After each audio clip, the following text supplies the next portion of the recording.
So I've made like 10 of these videos, and I'm kind of like obsessing about being perfect and like saying the right things, but like the reality of it is I'm actually just like trying to say words and enunciate like a normal human being, but my brain, there's so much to talk about when it comes to dog training and topics that I'm just like, did you know? Okay, so there's a little bit about my personality. So speaking of being authentic and yourself, I would like to talk about, I hadn't even planned for this little segue. I want to talk about why we need to view dogs as individuals and not generalize. Well, my dog is a Doberman and I saw another Doberman last year and they did this, so my dog is gonna do this, right? No. Yes, breeds have similarities. Where are your dogs from? If they're from shelter, if they're from a breeder, if they're from a God I hope not a puppy mill, sure.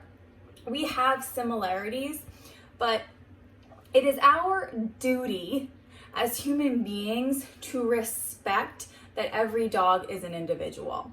It is our friggin' duty, yes. The more we can understand them as these adorable, their own personality type of individuals, the more our bond is going to be stronger because we're accepting them for who they are. Not all dogs are these like amazing lap chill dogs. Trust me, I'm in this because I have a troubled child, Miss Jolene. She's urban reactive. She has an arch nemesis on our block. Like, I accept her. I welcome the challenge. It's okay. So under the umbrella today, I want to talk about dogs are individuals, and there's 3 things that get very fuzzy when we talk about dogs and how they are their own entity.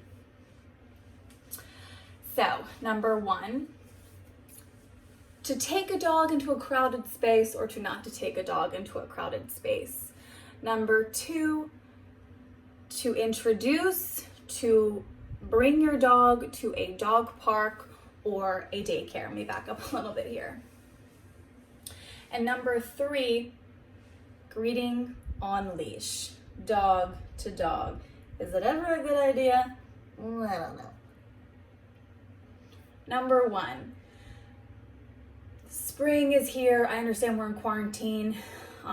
Hopefully this will not be lasting a long time from now.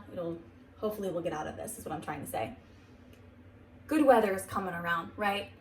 Fairs are gonna happen, whether they're smaller this year or not. You know what? Let's just skip this year. How about next year? Fairs, Coachella, Burning Man, whatever it is. You're thinking, I love to go to these things. Of course my dog loves to go to these crowded events with a bunch of people, busyness clowns, and food falling everywhere. I ask of you, if you are someone bringing your dog to crowded spaces, are you doing it because you genuinely can understand your dog's behavior and you see that they're happy, you see that they're enjoying themselves? Because if you see any signs of uncomfortability with your dog, lip licking a lot, whale eye a lot, they're cowered, their muscles are tense, they're freezing, the fuck is all this? Then I ask of you, maybe take a step back and think, I don't know if my dog likes being in crowded spaces. Some dogs are not able to cope, and that's okay. Again, just because we as human beings really find it fun, sometimes, not really me, to go into crowded spaces, doesn't equate to how your dog emotionally is standing in those situations. So think about it, observe their behavior before you go into that crowded space, while you're there, and when you come home. Did their behavior change at all? Think about it. Number 2, going to a dog park with a good amount of dogs in there, so I'll say 5 plus, 5 to 15. or daycares where there are sometimes as much more dogs than that. I hear this all the time, and it does annoy me, I'll be honest. I just want my dog to be social. I just want my dog to be called the cool pack, part of the cool pack. Okay. I do, my dear, ask you why. It's not up to you as a human being to say, I want my dog to be social, as it is the right of your dog to declare if they're comfortable or not in a social, chaotic setting. Some dogs sure flourish in a busy dog park or a daycare, but there are a lot of dogs that I know that don't. And it could be because they come from a lot or one huge bad experience or experiences. They weren't socialized more than a few times within that really crucial window, up to 16 to 18 weeks, or a combination of those things. If you're this one woman, I'll say about months ago, I have a little Yorkie and all she wants to do is jump up into my arms every time a dog comes, but I really want her to come to daycare and I really want her to have a good time. What? You just told me your dog is so fearful of other dogs that you want to now bring them into the lion's den? That doesn't make any sense.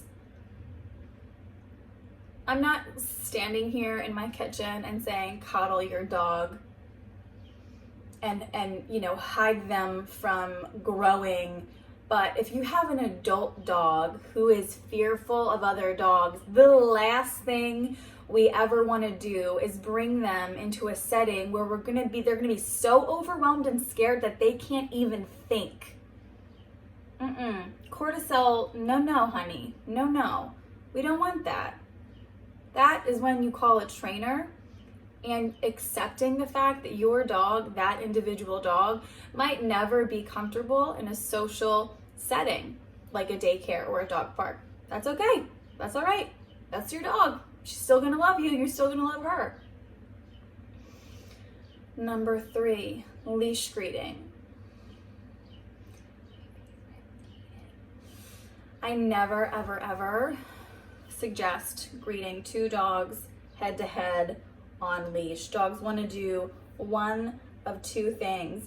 They either want to engage and play, which they can't because they're restrained, or they want to retreat, which they can't because they're restrained. So in both instances, they're frustrated and probably really pissed off that this stupid human attached to the leash is not letting them live their best lives. If we can not partake in this event ever, I'd be a happy gal. I hate seeing it because 9 out of 10 times what I see is there's a little tussle. Someone got upset because something happened and the harness was up here and the ear was over there. It's just not the smartest move we can make as human beings. Again, I never recommend a leash to leash greeting, especially in a city setting. You're on a long line, you're out in nature, both dogs are comfortable with dogs, sure. Again, looking at your dog as an individual and not just assuming you have a dog, I have a dog. Let's be friends.